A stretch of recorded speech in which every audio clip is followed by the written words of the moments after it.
Je voudrais d'abord, en deux, trois mots, vous indiquer les raisons pour lesquelles je me crois permis de prendre les positions que je vais vous définir dans quelques instants. Je suis donc docteur en médecine, j'ai obtenu mon diplôme à l'Université libre de Bruxelles en 1953, ça fait déjà pas mal de temps ça. Et puis j'ai été faire un stage fondamental pour moi à l'Institut du cancer de Villejuif, où j'ai appris la microscopie électronique. Car vous verrez que toute mon argumentation est extrêmement fort basée sur l'évidence microscopie électronique relative au rétrovirus et en particulier à cet hypothétique virus du sida. Et après ce stage à Paris, je suis parti pour New York, où j'étais parti en principe pour 1 an, mais j'y suis resté 25. À l'Institut Sloan Kettering, où je suis devenu directeur du laboratoire central de microscopie électronique de cet institut, et où j'ai fait l'essentiel des travaux auxquels je vais faire allusion dans quelques instants. Et en 81, je suis parti pour Toronto pour prendre la direction d'un grand labo de microscopie électronique à la faculté de médecine de l'Université de Toronto, où j'ai travaillé là jusqu'à ma retraite en 93. Et en 93, je suis venu m'installer ici dans les Alpes-Maritimes. Mais je suis resté extrêmement actif dans toute la controverse de la dissidence du sida, en particulier en étant un des membres du comité consultatif du président Thabo Mbeki, le président sud-africain, qui avait convoqué une très grande conférence en l'an 2000 à Pretoria et puis une seconde à Johannesburg. Et puis une autre activité importante que j'ai eue est d'avoir participé à un débat très contradictoire qui s'est tenu au Parlement européen à Bruxelles en 2003, et où notamment parmi les autres intervenants était Luc Montagnier. Et puis après ça, je suis devenu président d'une association américaine, essentiellement californienne, qui s'appelle Rethinking AIDS, dont j'étais président de 2005 à 2008. Mais je ne suis plus président maintenant et j'ai au fond perdu assez fort la connexion que j'avais avec ce groupe californien. Voilà l'essentiel. Peut-être devrais-je aussi vous mentionner que pendant mes années new-yorkaises, j'ai été, en toute objectivité, le premier à démontrer au microscope électronique la formation des rétrovirus à la surface des cellules qu'ils infectaient. Et je suis donc resté hautement impliqué dans tous les programmes relatifs à la recherche frénétique d'un virus dans les leucémies et cancers humains, virus que l'on n'a jamais identifié, mais c'est resté le centre de mon activité scientifique d'appliquer la microscopie électronique à la recherche de ces virus qu'on a appelés plus tard rétrovirus et dont le fantomatique VIH est prétendument un membre de cette famille-là. Donc c'est pour vous rappeler en quelques mots les raisons pour lesquelles je crois avoir une autorité scientifique qui me permet de prendre les positions que nous allons résumer maintenant.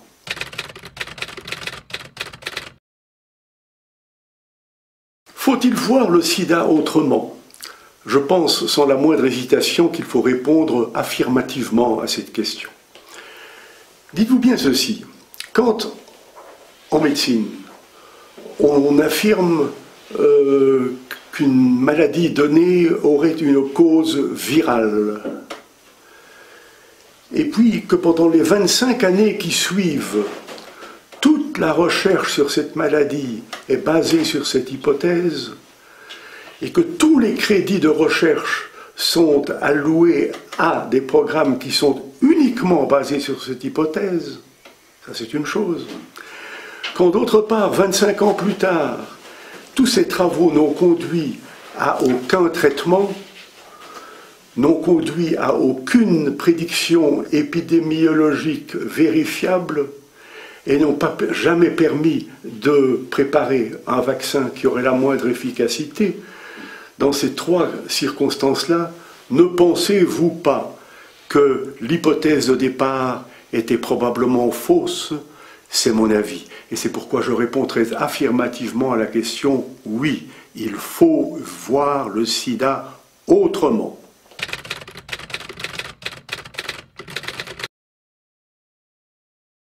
Il faut entendre par séropositivité une évaluation du taux d'anticorps chez un patient donné.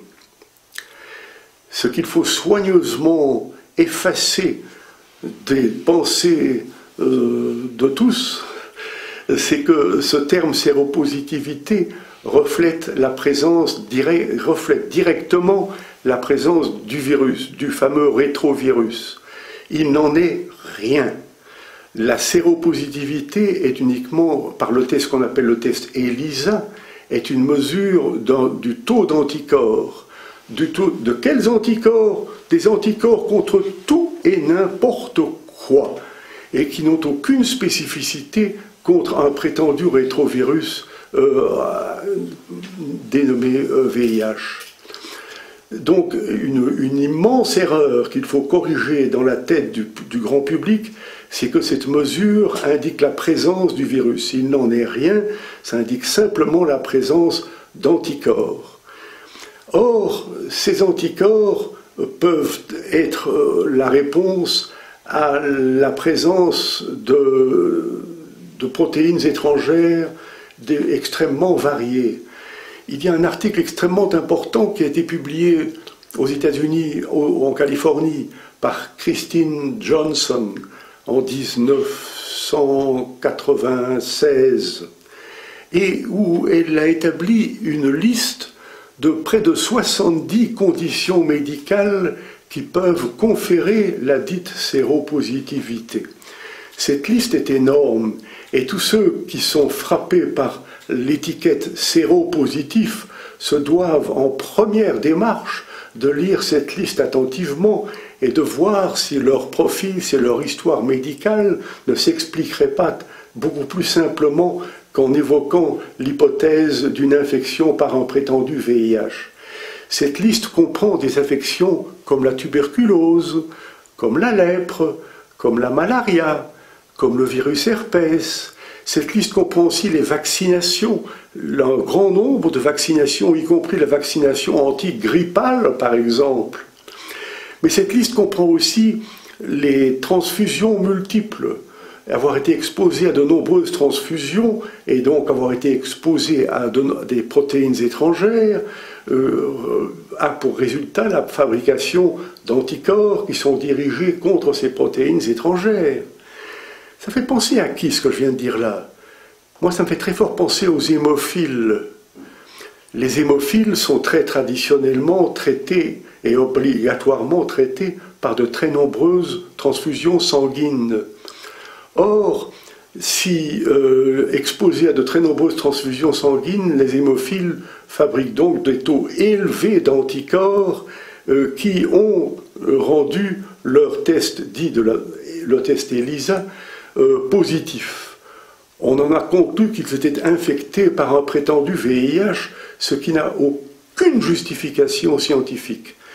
Et plus dramatique encore, on a non seulement conclu cette idée totalement fausse, mais on les a donc exposés à des traitements par des antirétroviraux comme l'Azepté, médicament extrêmement toxique, et il ne fait dans mon esprit pas le moindre doute que de très nombreux hémophiles séropositifs sont morts non pas du VIH, mais bien de la toxicité du médicament Azepté antirétroviral qui leur avait été imposé dans les années, disons, 87 jusqu'à 92 peut-être, qui leur avait été imposé à des doses affreusement toxiques qui, si je me souviens bien, approchaient le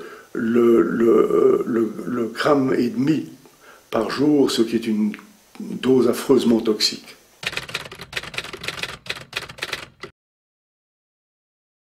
Il est exact que dans nos pays occidentaux, on ajoute un second test. Un test qu'on appelle le Western Blot et qui permet d'identifier un certain nombre, hautement variable d'ailleurs, un certain nombre de protéines dont on dit qu'elles sont spécifiques du virus.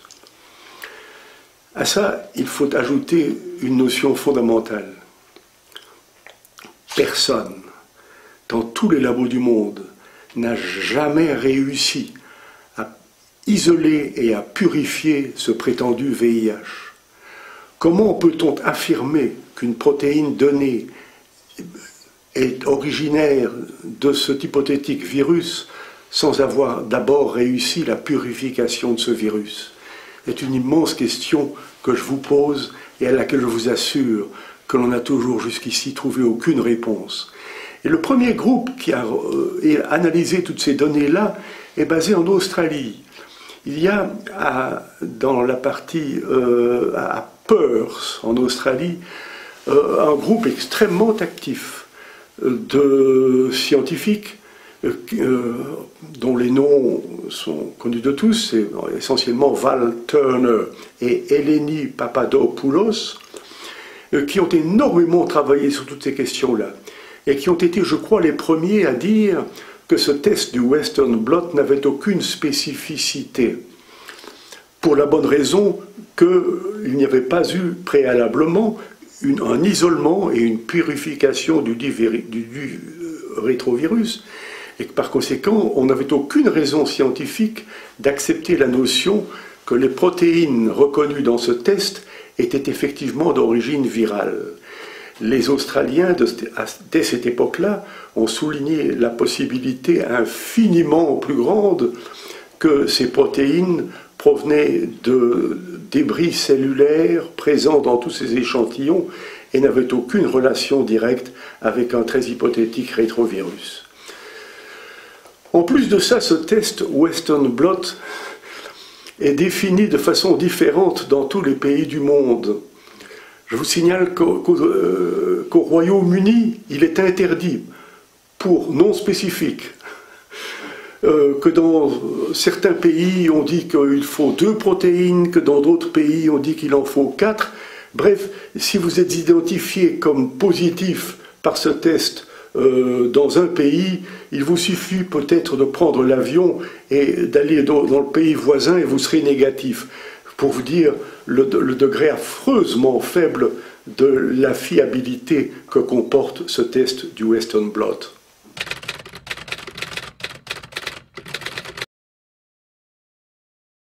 Le drame de ce test de la séropositivité, c'est la panique qu'il crée. C'est un drame qui a essentiellement été développé médiatiquement. Comme l'avait dit il y a pas mal d'années notre célèbre Coluche, le sida est une maladie qui se transmet médiatiquement. S'il n'y avait pas eu l'enflure médiatique de toutes ces questions-là, je crois que l'annonce d'une séropositivité laisserait beaucoup de gens relativement indifférents.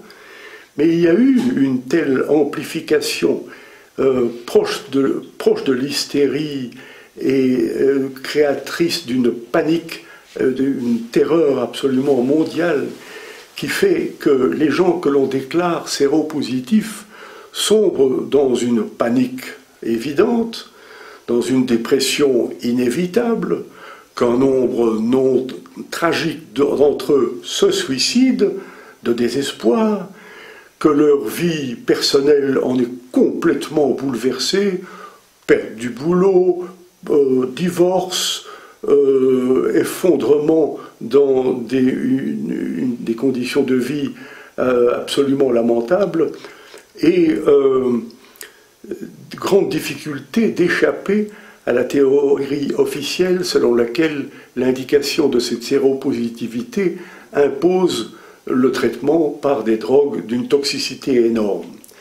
Mais ce qu'il faut ajouter à cette toxicité des médicaments, c'est un point vraiment extrêmement, j'ai envie de dire pervers. C'est que la toxicité de ces médicaments est un ensemble de symptômes qui ressemblent d'extrêmement près au sida lui-même.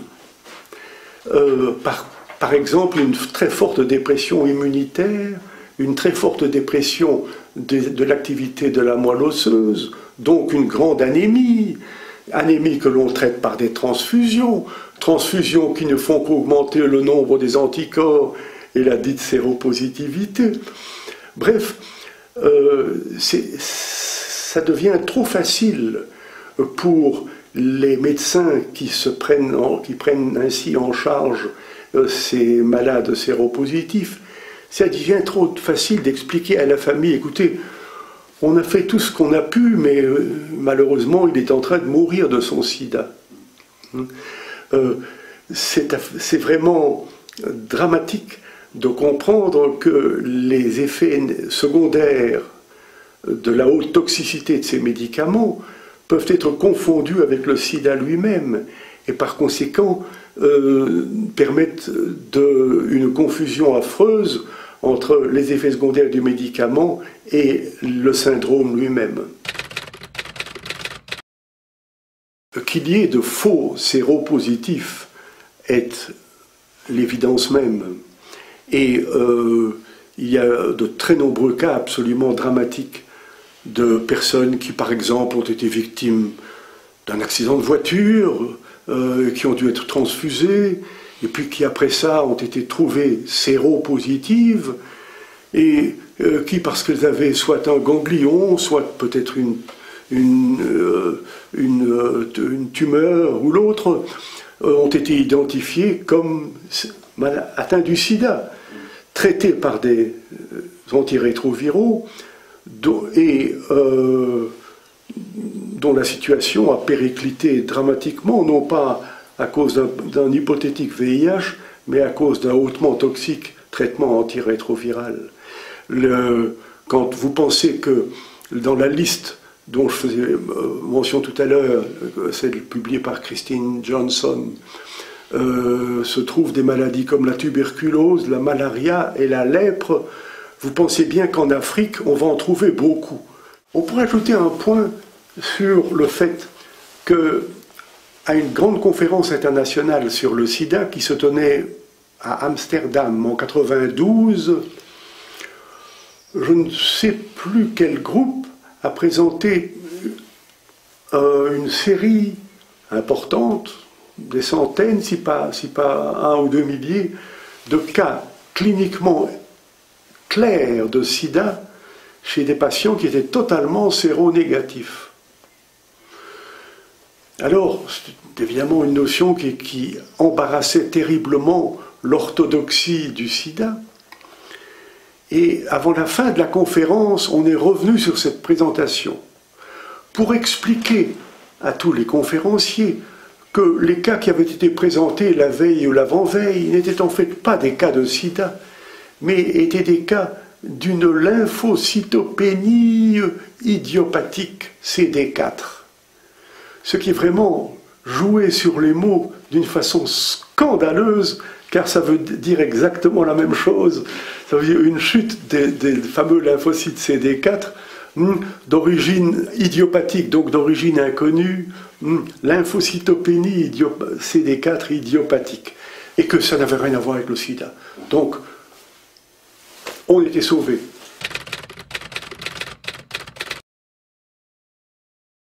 On appelle sida en Afrique un ensemble de maladies tropicales bien connues depuis un siècle et qui n'ont absolument rien à voir avec aucun rétrovirus.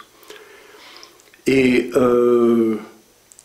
lorsque dans les années, je crois, 1985, l'OMS de Genève se préoccupait de la question du diagnostic d'un hypothétique sida en Afrique, on s'est rapidement rendu compte que les budgets de santé publique dans la plupart des pays africains ne permettraient probablement jamais de financer le test ELISA par exemple, dans des groupes de populations énormes. Et ils ont provoqué une conférence qui s'est tenue à Bangui, en Afrique équatoriale française. Et conférence dont la conclusion fut absolument stupéfiante. C'était une recommandation de tests purement cliniques qui, d'après les conclusions de cette conférence, qui permettraient de poser un diagnostic de sida.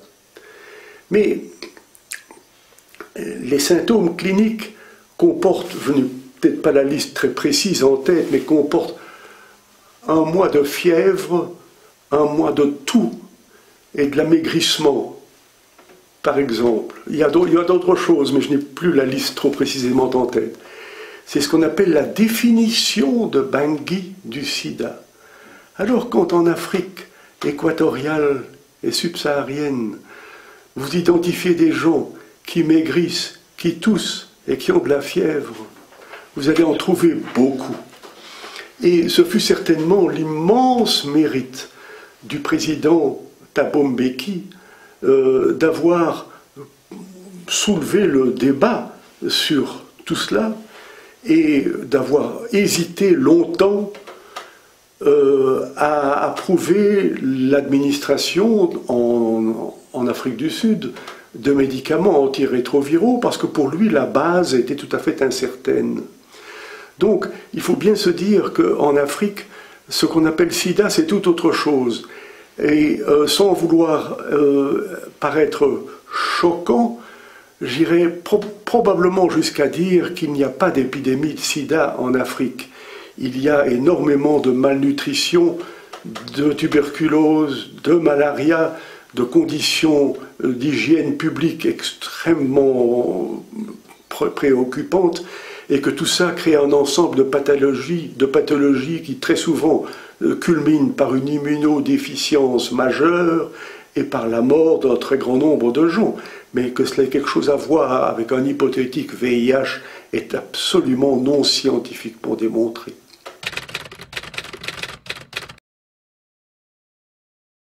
Le sida est-il une maladie contagieuse? Grande question. Pour l'immense majorité de la population du monde et des médecins du monde, la réponse est affirmative. Et je mets cette réponse très hautement en doute. Et quand je dis « je », c'est vraiment très présomptueux de ma part, parce que nous sommes quelques milliers de dissidents à partager les opinions que je vais vous résumer maintenant. Non, je ne pense pas que ce qu'on appelle le syndrome du sida soit une maladie contagieuse. Il y avait des raisons historiques de douter de cette contagiosité qui sont apparues depuis le tout début. Rappelez-vous que dans les années 81-82, lorsque les premiers cas de sida ont été identifiés, principalement en Californie et à New York,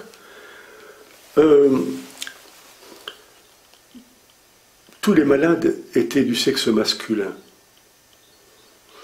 Avez-vous jamais entendu parler d'une maladie dite contagieuse qui choisirait le sexe de ses victimes? Ça n'existe pas. Mais cette notion a paru tolérable, acceptable par les autorités scientifiques du monde entier. Et il reste vrai que, même 25 ans plus tard, que l'énorme majorité des cas que l'on appelle sida sont du sexe masculin, en tout cas en Europe et en Amérique. Je ne parle pas de l'Afrique sur ce point-là. Alors, ça, c'était une première raison de mettre en doute la nature contagieuse. C'est résumé dans ce bouquin-là. Une parabole qui est la suivante et qui, je crois, frappe assez bien l'imagination. Imaginez un peu que vous êtes médecin et vous vous occupez d'une petite usine, une vieille usine qui fabrique des colorants. Cette usine est très mal ventilée, les conditions d'hygiène pour les ouvriers sont misérables et ces ouvriers sont exposés à des poussières très riches, par exemple en sel de plomb.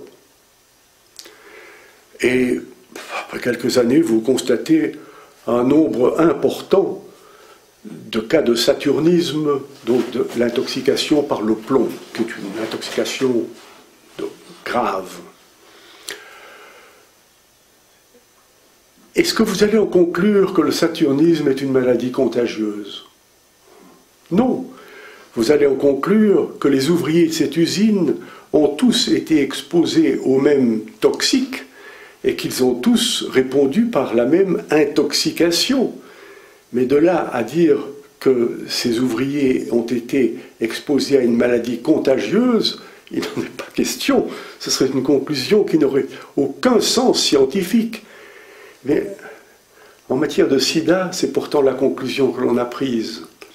Il aurait tout au contraire fallu dire que tous ces malades ont été exposés aux mêmes conditions de vie toxiques et ont développé les mêmes symptômes.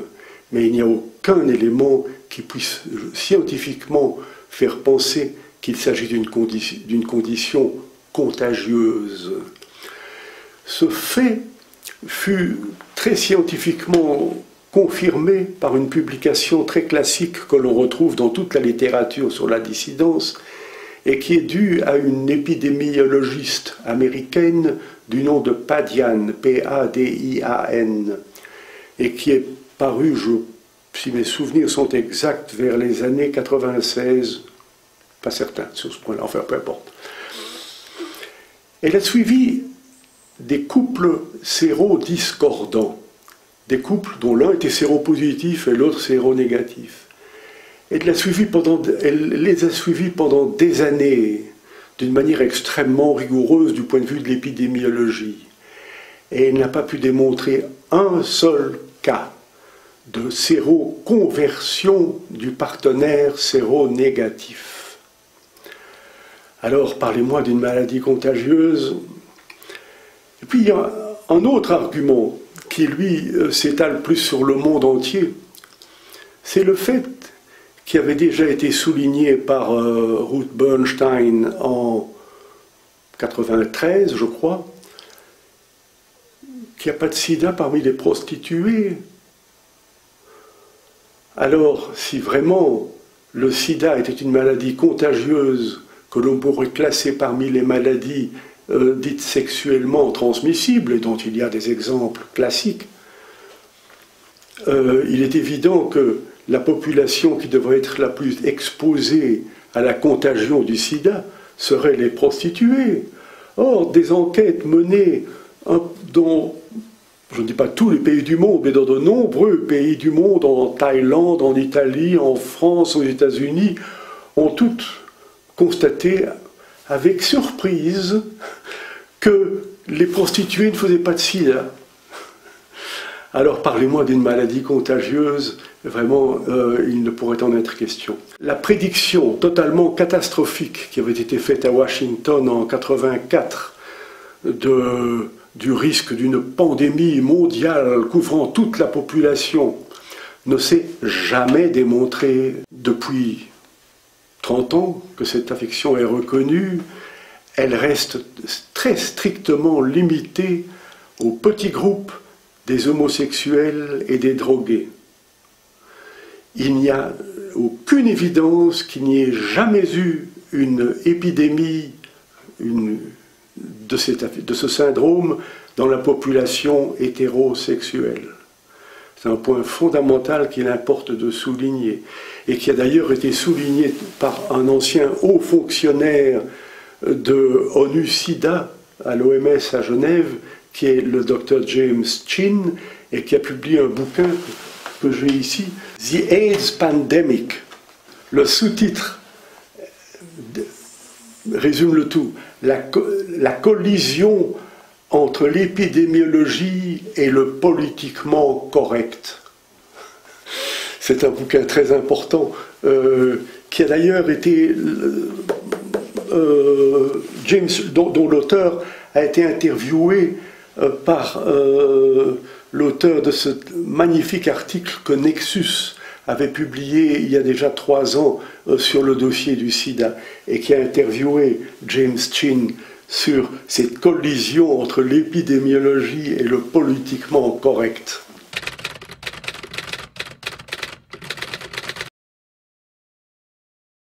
Il est évident que cette notion selon laquelle le sida serait un syndrome contagieux et transmissible par les relations sexuelles est à l'origine de profondes modifications du comportement des gens et que ça a certainement causé un nombre effroyable de, disons, soit de divorces, soit d'effondrement de la vie privée des gens, alors que, en fait, du côté du sida, il n'y avait strictement aucune raison de s'alarmer de cela. Comme d'ailleurs l'a dit Luc Montagnier lui-même dans des interviews relativement récentes, une vie saine et équilibrée, une bonne alimentation permettent de se redresser d'une crise d'immunodéficience extrêmement facilement. Il y a ce film The House of Numbers de Brent Lung, dans lequel Luc Montagnier a déclaré très simplement que pour lui, une alimentation correcte, une hygiène correcte et un style de vie raisonnable permettaient certainement de récupérer d'une crise d'immunodéficience. Et on sous-entendait, quand on entendait ses propos, qu'il avait envie de dire, sans devoir s'exposer à la toxicité de tous ces médicaments dont la toxicité est reconnue comme étant absolument dramatique. Le point des relations sexuelles non protégées est fondamental, parce que il est évident qu'il existe des affections qui sont sexuellement transmissibles, comme la syphilis, la blénorragie, l'herpès, et que pour prévenir la transmission de ces affections-là, il est essentiel de maintenir la recommandation la plus absolue sur la prudence et l'utilisation de relations sexuelles dites protégées. Ça reste absolument essentiel étant donné qu'il existe effectivement des affections sexuellement transmissibles. Un souvenir personnel d'abord. Lorsque, en juin 2000, je participais à la conférence que le président Mbeki avait organisée à Pretoria, conférence qui était tout à fait bipartite, où il y avait même plus d'orthodoxes que de dissidents. Je n'oublierai jamais une certaine émotion et une tension sanguine qui a peut-être monté un petit coup. Au début d'une séance, le chairman de la conférence, nous étions environ 30 membres autour de la table, a demandé à chacun d'entre nous de se lever et de dire en moins de 2 minutes, de faire comment dirais-je, de prendre une position précise et extrêmement limitée sur un point donné. Et quand on vous demande ça et que vous n'êtes pas préparé, il y a de quoi être un petit peu nerveux. Et quand mon tour est venu, je me suis levé et j'ai dit simplement que, au mieux de mes connaissances, personne n'avait jamais pu démontrer au microscope électronique une seule particule de rétrovirus dans le sang de malades, même si l'on choisit ceux qui sont étiquetés comme ayant une charge virale élevée. Je m'attendais à des répliques cinglantes de la part de l'orthodoxie, mais personne n'a relevé mon affirmation et qui n'a jamais pu être réfutée depuis, et il y a 12 ans de cela. Cela soulève la question de qu'est donc cette fameuse charge virale. Sachez que quand on mesure la charge virale, et que vous lisez le petit texte des indications techniques sur comment il faut faire ça dans un labo, enfin, on vous indique qu'il faut préparer un échantillon à partir du plasma du malade par centrifugation à basse vitesse. Et que le culot de centrifugation qu'on obtient ainsi est alors soumis à cette technique de la PCR, Polymerase Chain Reaction, qui permet d'amplifier des séquences d'acides nucléiques très spécifiquement identifiées.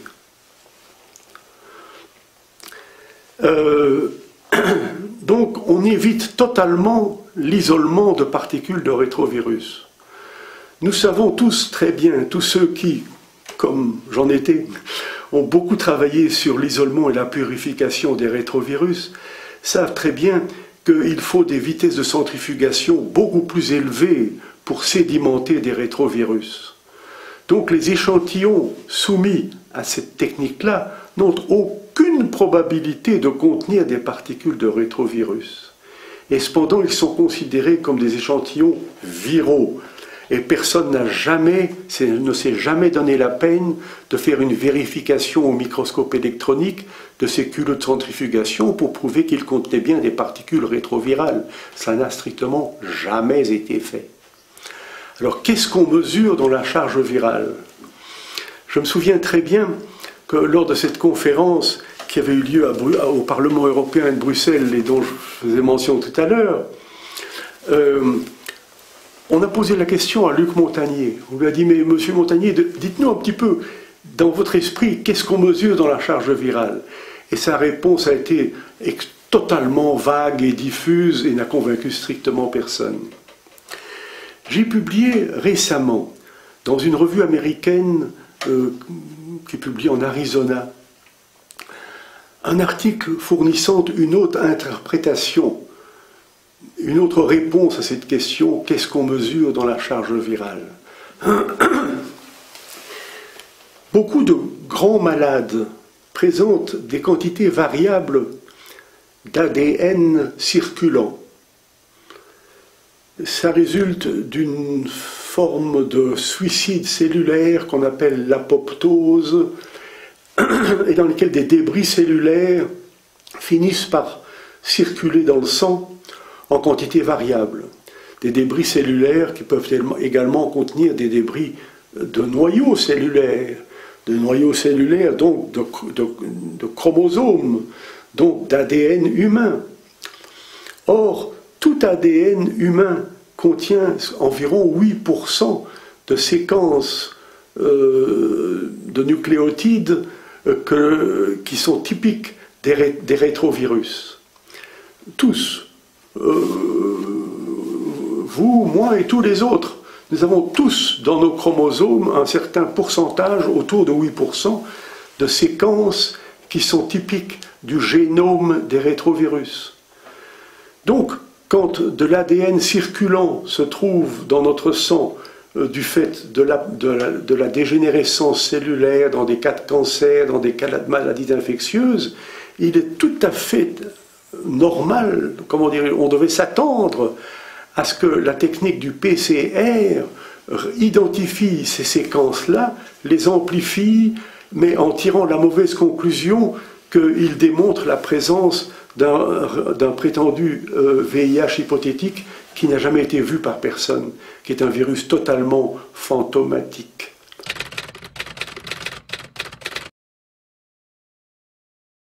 Un point à ajouter sur la toxicité des antirétroviraux. La toxicité, d'une part, mais aussi, assez fréquemment, des effets qui semblent favorables. Les cliniciens vous diront très souvent que lorsqu'ils prennent en charge un malade du sida en évolution, que la trithérapie résulte en une amélioration spectaculaire de la condition clinique du patient. Et je suis convaincu que c'est exact, que ça arrive. Mais là où la discussion reste brûlante, c'est d'expliquer ce phénomène. Bien sûr, l'explication officielle est de dire, voyez-vous, c'est la preuve indiscutable que le VIH est la cause du sida, puisque lorsque nous donnons des médicaments anti-VIH, ces malades se portent mieux. Ça, c'est une simplification assez lamentable Parce qu'il faut savoir que dans la trithérapie, qui est un traitement complexe, il y a ce qu'on appelle des antiprotéases. Et que ces antiprotéases sont connues pour être extrêmement efficaces contre Candida et contre Pneumocystis carinii.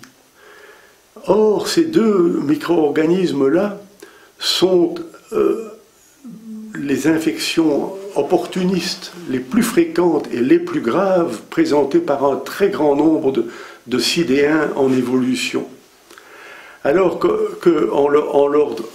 si bien que lorsqu'on leur donne une trithérapie comprenant les dites antiprotéases, on a une bonne chance de contrôler le Candida et de contrôler Pneumocystis et par conséquent d'améliorer considérablement la condition clinique du patient.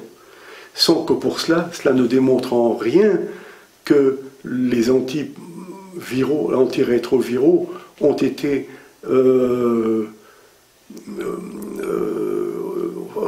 offert une preuve de la liaison causale entre le VIH et le sida.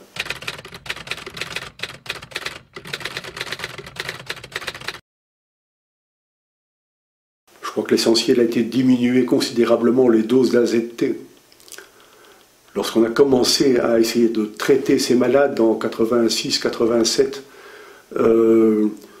on donnait des doses d'AZT, 1,5 g, je crois, qui étaient absolument dramatiques. Sur ce point-là, je peux ajouter quelque chose de très frappant. Il y a un groupe au Royaume-Uni qui étudiait la longévité ou la mortalité des hémophiles séropositifs. J'oublie le nombre, c'était un groupe assez large. Je crois qu'il y avait près de 2000 patients qui ont été suivis. Et on observait dans ce travail que la mortalité des hémophiles séropositifs était assez stable entre les années 1980 et 86-87. Mais qu'en 87, cette mortalité a été multipliée par 10 et que l'année suivante encore une fois par 10.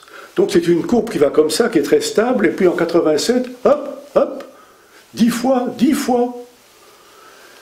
Il ne fait pas l'ombre d'un doute que c'est l'époque où les hémophiles séropositifs ont commencé à être exposés à la toxicité de l'AZT. Et que ça n'avait rien à voir avec le fait que ces hémophiles avaient été exposés à un très hypothétique rétrovirus que personne n'a jamais pu voir au microscope électronique chez aucun patient. Vous me demandez ce qu'il faut penser de ces images du VIH dont la presse du monde entier est sursaturée depuis 20-25 ans. Il faut savoir une chose de très fondamentale, c'est que toutes ces images dérivent bien sûr d'observations qui ont été faites au microscope électronique, mais d'observations qui ont été faites sur... Vous voyez dans de très nombreux bouquins comme celui-ci par exemple, de ces belles images qui sont des constructions numérisées de toutes les techniques actuelles de numérisation des images, et qui sont très frappantes, qui sont même souvent mises en couleurs tout à fait attirantes, mais qui n'ont strictement aucune validité scientifique, et qui dérivent strictement d'observations faites très fréquemment de particules de rétrovirus dans des cultures cellulaires qui sont d'une très grande complexité, où on a ajouté tout ce qu'il fallait pour être sûr d'en trouver. C'est d'ailleurs ce que Luc Montagnier a dit lui-même un jour en décrivant ces cultures comme des soupes de rétrovirus. On y avait tout mis pour être sûr d'en trouver. On y avait tout mis, y compris des lymphocytes du sang du cordon ombilical, dont nous savons très bien que chez l'homme, tous les tissus embryonnaires sont très riches en particules rétrovirales que l'on appelle endogènes. Et les cultures dans lesquelles, dans le fameux papier de Montagnier et Barré-Sinoussi de 83, on voyait une image de microscopie électronique qui semble indiscutablement correspondre à des rétrovirus, cette culture-là avait été enrichie avec des lymphocytes provenant du sang du cordon ombilical, donc des cellules d'origine tissu embryonnaire, bien connues comme étant extrêmement riches en rétrovirus endogènes. Mais cette interprétation-là n'a jamais été effleurée par les auteurs de ce fameux papier. Maintenant, vous allez peut-être me demander, est-ce facile de démontrer au microscope électronique des particules de rétrovirus à partir d'un échantillon sanguin? La réponse est totalement affirmative. Oui, c'est extrêmement facile. Il suffit de prendre du sang de certaines souris leucémiques, et c'est ce que j'ai fait dans toutes les premières années de mon travail à New York, dans les années 56-70. Et à partir du sang de souris leucémiques, on peut, par une méthode extrêmement rapide, isoler, purifier et concentrer des particules de rétrovirus. Et je voudrais vous montrer une photographie de microscopie électronique qui représente effectivement toutes les particules que vous voyez là ont été isolées, purifiées à partir du sang de 4 ou 5 souris leucémiques. Donc la dimension de l'échantillon était peut-être, j'oublie un peu le chiffre, mais ça ne devait pas être plus de 10 cm3 de sang. Et de cela, il a été possible d'isoler, concentrer, purifier et démontrer au microscope électronique à un degré de purification pareil toutes ces particules de rétrovirus. Donc par réponse, c'est oui, c'est une technique relativement facile, et tous ceux qui ont tenté de l'appliquer au sang de patients souffrant du sida ont échoué totalement dans leurs efforts de faire une démonstration analogue chez des patients du sida.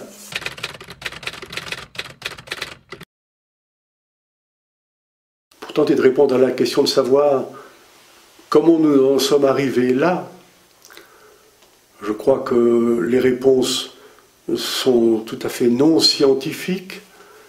Les réponses ont tout à voir avec les communications, avec les médias,